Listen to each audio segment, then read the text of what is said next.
So we're reading through the novel, we're talking about the novel, what I liked, what I didn't like, right? In relation to Quentin, right? His tactics, my tactics, right? And so I'll pick up where I left off yesterday. I awoke before sunrise, had 1 cup of coffee, and set out hiking into the park that touches the backyard.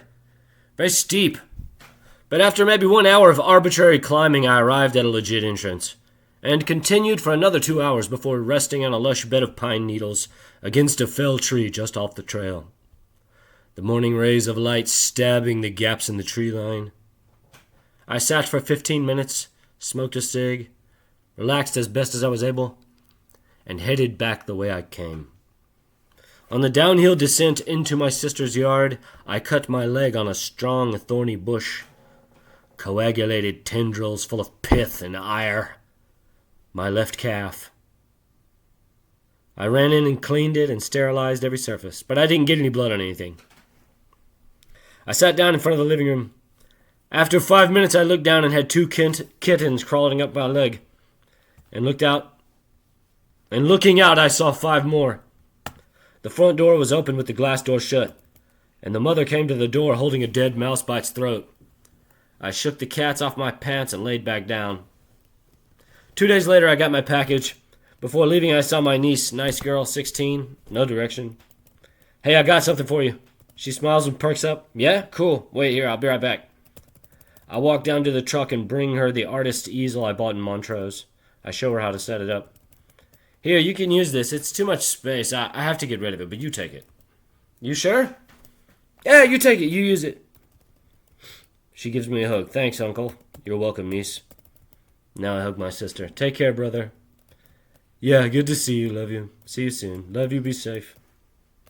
I walk to the curb where my truck is parked just behind the driveway. Blow. Wait. Turn the key. And head back out the way I came. I drove until I was on fumes, all the way past West Memphis, and filled up at a Love's truck stop in Palestine, Arkansas. I didn't see any Middle Eastern people. One has to wonder how these towns end up with these names. Inside with my soda and candy, an overweight trucker with a lazy right eye, fat cheeks, dark hair, a dark goatee, chicken legs and baseball shorts and jail flip-flops with a towel draped over his shoulder, and a tacky headset like he's taking drive-thru orders, bitches in line ahead of me. "I've been waiting here over an hour. What's the holdup?" His accent strips paint off of rough surfaces better than any sandblaster. Patience is a virtue. "Here's a pen, shower number 5. He snatches the paper aggressively from the woman and shuffles towards the back where the showers are. I toss my snacks on the counter.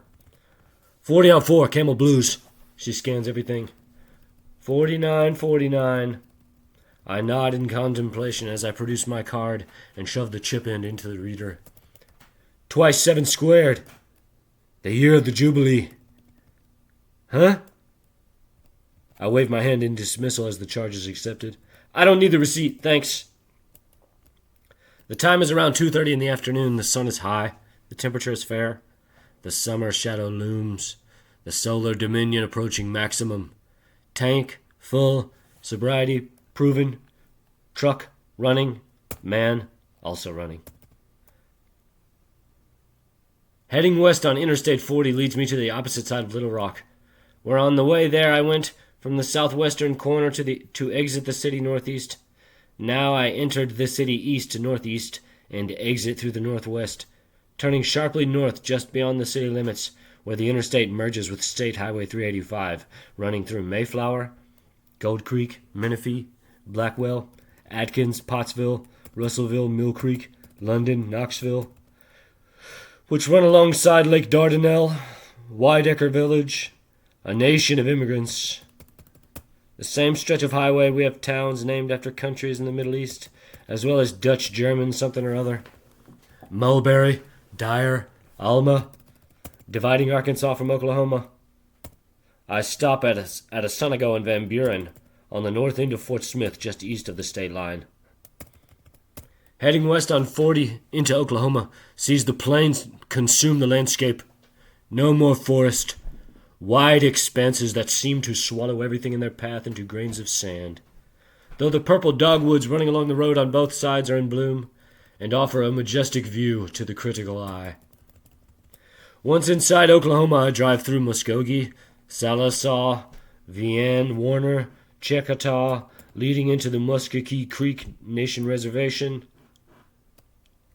Henrietta, Okemah, which leads into suburban sprawl of Oklahoma City, the eastern half.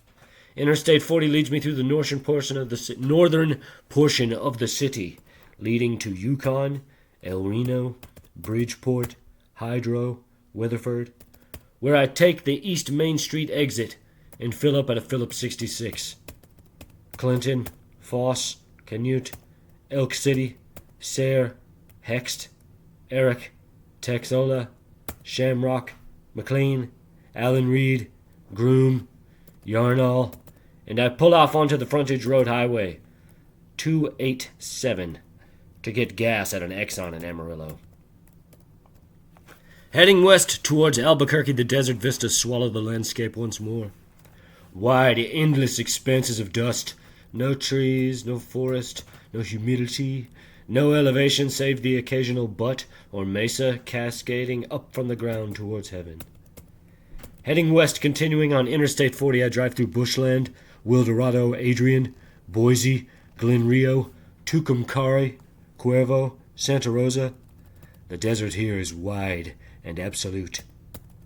I can remember years ago driving into Colorado from New Mexico and having the thought, I'll turn right and head north down one of these smaller roads. Referenced my atlas, took the turn, drove into the heart of the West. I was struck then by how sparse the landscape is in terms of populace. Even property I drove by. Every property I drove by, maybe one an hour, being as dilapidated and weather-worn as time and man allow. No services anywhere. I only stopped once, in an old silver mining town long abandoned. Went bust decades earlier, centuries even. Now phantoms haunt the dusty trails alone. And though I made it, I think this time I'll stick to the main roads. Klein's Corner, Wagon Wheel, Edgewood, Cedar Crest, Tierres, Carnuel before Kirkland Air Force Base, leading into Albuquerque, where I turn north on U.S. Highway 550 and stop for gas 15 miles out of town, just outside of Zia Pueblo at a speedway, the only gas station there. The sun is low. Golden hour will be here soon. I'll go as long as I can. Continuing north on 550, I start driving up after San Ysidro, and the next town, Cuba, is atop a high plain against the Santa Fe National Forest. After the sun fled completely, I pulled off onto a nice wide area of shoulder and turned the truck off. Of course, I thought of Breaking Bad. Now it seems like it can be a dangerous place people disappear in. Wild, vast terrain. A sign for a recreation area is just ahead of where I'm parked off the way. Every approaching vehicle screeches the Doppler effect, and I am humbled in a big way, seeing the mystery of the stars. Though here my view is obstructed by traffic light pollution and the woods on either side of the road, like Alabama.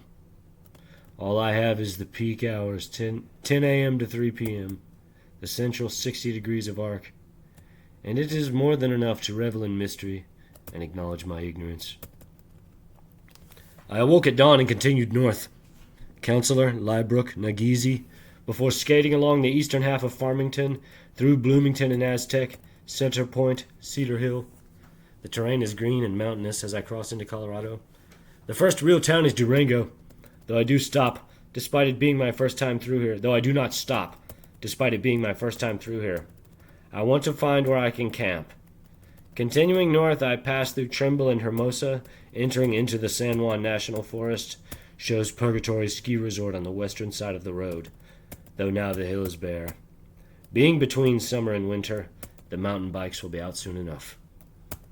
Rising elevation, I pass Engineer Mountain and Coal Creek Trailhead, Lime Creek Overlook and Trailhead, and Molas Lake Park and Campground where I turn off. Driving through the park, I see there are no spots available, and dip down in elevation, continuing north on 550 into the Silverton Valley. Towering peaks surround this little mountain Eden. Cutting in front of the town to stay on the highway, just past the edge of town, less than 1 mile, a dirt road. I drive down it because it has a brown metal tent sign.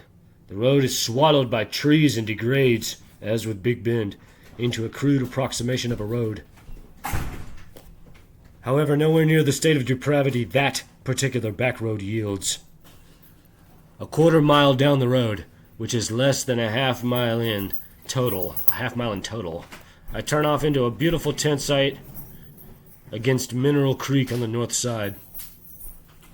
As soon as I turn off the truck, I get out immediately, feel at peace, at calm, at 1 mint. And I know this is the place. Perfectly hidden right next to town, right against the water.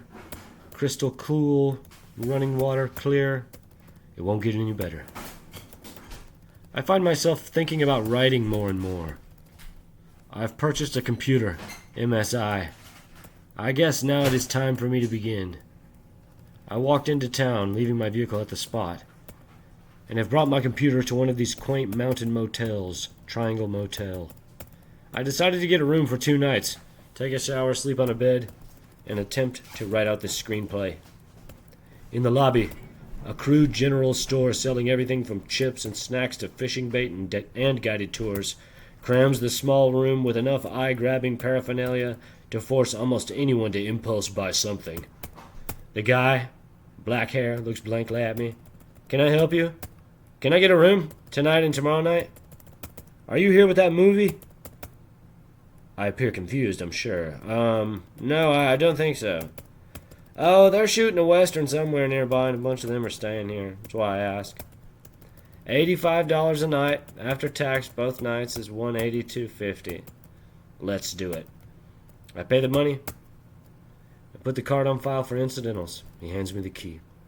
Room 16 on the first floor, straight across from here when you exit. You can park in front of your room. I take the key and nod in recognition. Thanks. I took a shower and do my best to relax. As the sun disappears completely, I am struck by how cold it is still at night. Despite being the middle of May, and though I know what I want to write, I know the scenes, I'll begin tomorrow.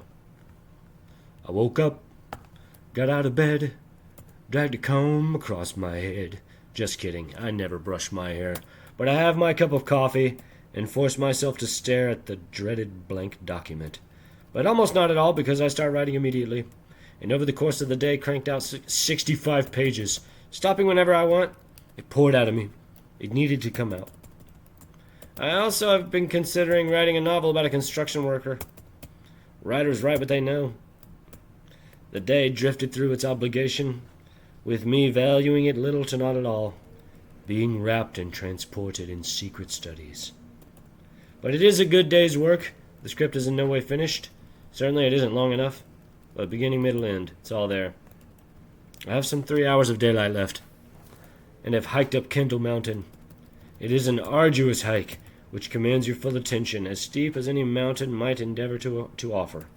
But now, the panorama, the stillness, a lone blackbird hovering flawlessly upon the zephyr.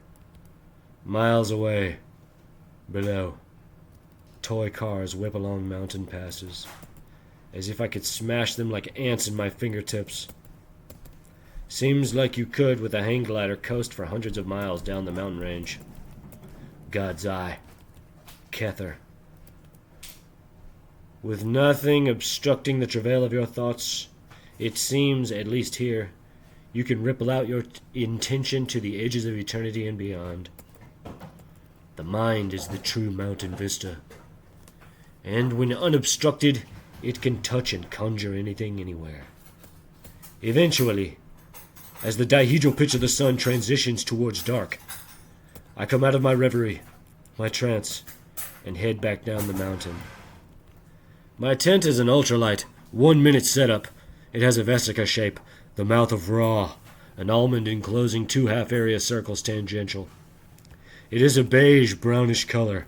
The 2 poles run outside along the top, intersecting as with the optic nerves across the brain. I set it up between the fire pit and the creek. A thin veil of trees divides the water's edge, which is a soft sandy soil, dark brown, from the tent.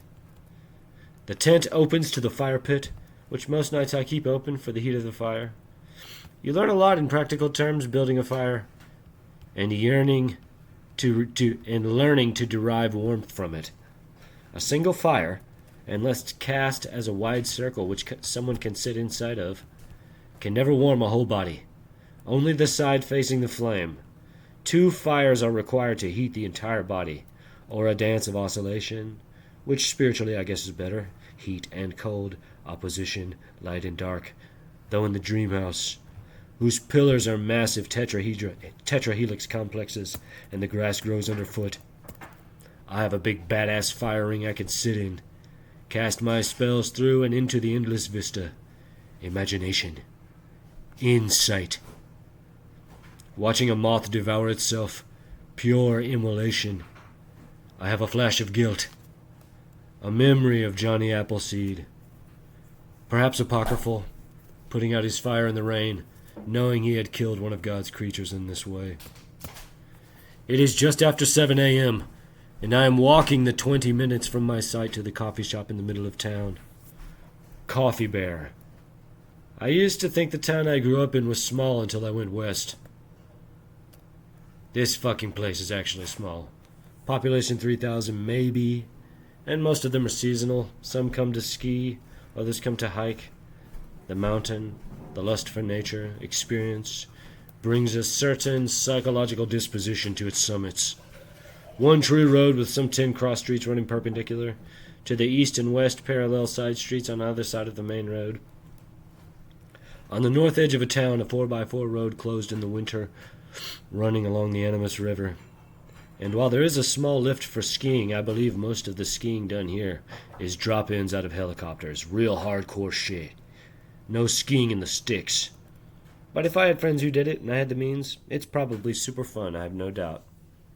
The town caters in the summer to the Wild West mining kitsch, with saloons selling overpriced drinks, and almost all the food is deep-fried. The kind of place huge wood cutouts of cowboys on horses and damsels riding side saddle have the heads cut out, and you and your significant other jut your heads through and have your picture taken for $10. I have been coming here every morning for several weeks now. Perhaps they are annoyed with my frequency. However, I don't bother anyone. I sit here and write all day. Sometimes only 4 or 5 hours, but at least that long. A subtle bell rings my entrance. 2 people are in line or in front of me. I stand silent in the line, perusing the room. A young family. Mother, father, 2 young children, girl and boy, sit in the recessed section underneath the second story. It is a tall, narrow building whose steps lead up directly in front of the entrance. I approach the counter. Pretty mountain girl working. Dumb as a fucking hammer, I have no doubt. She smiles in recognition. Large Americano, 4 shots. That's all. Large Americano, 4 shots. She nods. That's all? For now. Yeah. 4.15. I hand her a 5 and place a single in the tip jar. She hands me 85 cents. Thanks for that. She motions to the tip jar and I nod. I see you here a lot. Are you studying for school? No, I'm a writer. Intrigue. Oh, cool. Anything I've heard of? Honesty.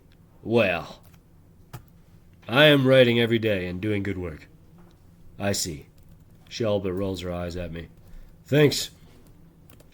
I take my drink up the stairs and adopt the posture once more. It is a long table with tall chairs, not particularly conducive to work. However, I often see finance-type jerks on conference calls. My money dwindles, though spending as little as possible. I am chipping away. I have to figure something out. I don't like the idea of being beholden to a master, punching a fucking clock, wasting my life for money I don't respect, to buy things I rarely need, to impress people I often don't really like. But I need money in the world. I am weary of suffering. But I know there must be some way I can operate in the world without working on my knees for breadcrumbs. That someone else feeds me like the fucking crazy pigeon lady in Central Park or that other guy in Washington Square Park. Without working on my knees for breadcrumbs that someone else feeds me. Like that fucking crazy pigeon lady in Central Park or that other guy in Washington Square Park. I have joined a makerspace in Durango. The facility is quite nice and affordable, with key fob 24-hour access. I only use the metal shop, but they do everything. Python, Raspberry Pi stuff, CNC laser cutter. They do have a plasma CNC, but it is not operational yet. The building is right in the heart of town, right next to the Platte River. I am trying to build porch planters, polyhedral planters, welded steel polyhedra that hangs the planter box below or inside of the polyhedra. I won't lay any claim to being an expert welder. I'm a guitarist and a writer, it would seem, but I see the vision. I see the profitability, and maybe in this way I don't have to make other men wealthy doing tasks I loathe until my body is old and broken from decades of labor. Or rather, at least this way, I break my body doing something I appreciate and value that makes me all the money. I admit an ignorance that pervades my process. I don't really know what I am doing, nor does it particularly interest me to reference anything. I understand the tools, I understand the geometry, a journey of discovery, an attempt to learn how to write, an attempt to have a business of my own. I know what I want. I love to read challenging, well-written literature that's perhaps a little too difficult.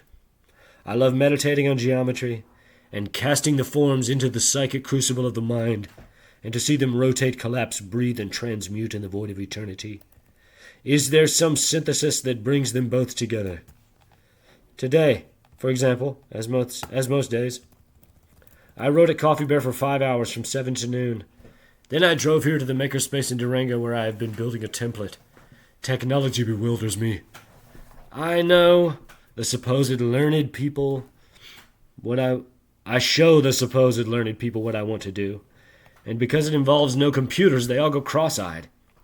I cast my pentagon upon the page and isolate the rhombus through the connection of the two diagonals, and say, this is what I want. That's all. Easy. Eventually, I get my vector illustration and cut out a 4x8 piece of plywood into 22 rhombic faces with an edge length of 10 inches. As I finish cutting them up, another member of the guy who gave me the tour, nice if forgettable, offers up his intrigue. So what do you do now? I point to the plastic bag to my left. In the bag are small hinges, and I connect them like so. I hold two of the faces at the appropriate dihedral to the inside so that the metal rests in the voids of the edges. He nods, excited. Oh, I see. Very cool. And you want them that big? You have to put plants in it. Doesn't work well if you can only put one flower, does it? We chuckle. Yeah, true. Nice. Good luck. I need it, I'm sure. Thanks. See you later. Passing through the narrow corridor of the main entry leads me past the sewing room, which I have ideas for. But for now, they'll stay on the shelf. To the last room on the right, which is the metal shop. A large table dominating the room is to the left as you enter. Along the wall, a massive corkboard with various routers and cutting instruments, demo saws, face shields, welding hoods, hammers of various sizes, a table saw, and dozens of clamps. A giant jig table on wheels, another smaller steel table. Behind the table, against a wall, a Miller welder plasma combo and a Hobart welder with a tank of argon connected to it. Against the wall nearest the garage door, which should be open any time work is done, is a massive routing drill for cutting out solid models. I want to build 2 rhombic forms, duals of the vector equilibrium, and a fully truncated icosahedron dodecahedron. The rhombic dodecahedron in the former, the triacontahedron in the latter. The dodecahedron has 3 faces on top, 3 on bottom, aligned opposite the top, and 6 in the middle. Connecting the diagonals gives 4 perpendiculars, which when used as triangular bases of irregular tetrahedra, whose top is the volumetric center, yields 48 E-modules. Connecting the diagonals of the triacontahedron offers 4 perpendiculars at the center of each rhombic face, which when used as the base of an asymmetric tetrahedra that collapses to the volumetric center of the sphere enclosing it, yields 120 T-modules. They are the largest all-space-filling polyhedra. Infinite nesting, no gaps. There are 4 vertexial patterns in total, 2 sets for each form. On the dodecahedron, 3 faces share a vertex, and 4 faces share a vertex. On the triacontahedron, 3 faces share a vertex, and 5 faces share a vertex. Triangles and squares, and triangles and pentagons. The idea with the hinges is that the faces will set easier, but now as I work on them, I see that is only true on one level. I can make any of these vertexial arrangements 3 around 1, 4 around 1, 5 around 1. However, it is all but impossible to actually put either of them together in full this way.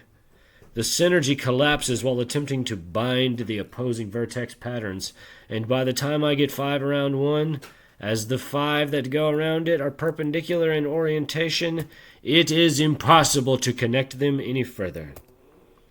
Frustration. Hours of contemplation and labor, material, money. Fuck! I have to step away. That's enough for today. I see now that the template does not really work for what I am trying to do. With regards to the dodecahedron, I can sit 3 of the edges inside of the gaps where the hinges connect the faces. But as soon as I start to weld it, it just sets the wood on fire. So now I have my square stock, which I cut first to length, and then each end is cut to the desired angle the 2 edges will meet at, the acute angle being 63 degrees and the obtuse being 116. And though there are fractional amounts after, I split the difference and cut each one at 31.5 and 58 degrees respectively. So I mark the end with a bright Sharpie, clamp it as tight as possible to a bench vise clamped to the side of the work table, and with a 1/4-inch thick cutting wheel shave my intention into creation. They look good when I put the pieces together. However, as soon as I start wielding it, the edges warp and bend out due to the great heat, and I am struggling with this regard. Last night, a turbulent storm dumped rain and lightning all night in the valley. I slept in the truck. The sound of the rain reminded me of Alabama. I slept poor. I awoke with the rising sun, the damp humidity cooking off at a steady rate in tandem with Apollo's ascent. Malkuth. Dominion. Stepping out onto the endless earth, I perused the landscape as I walked to Coffee Bear. A true cornucopia of mycology. Paul Stamets' Bacchanalia.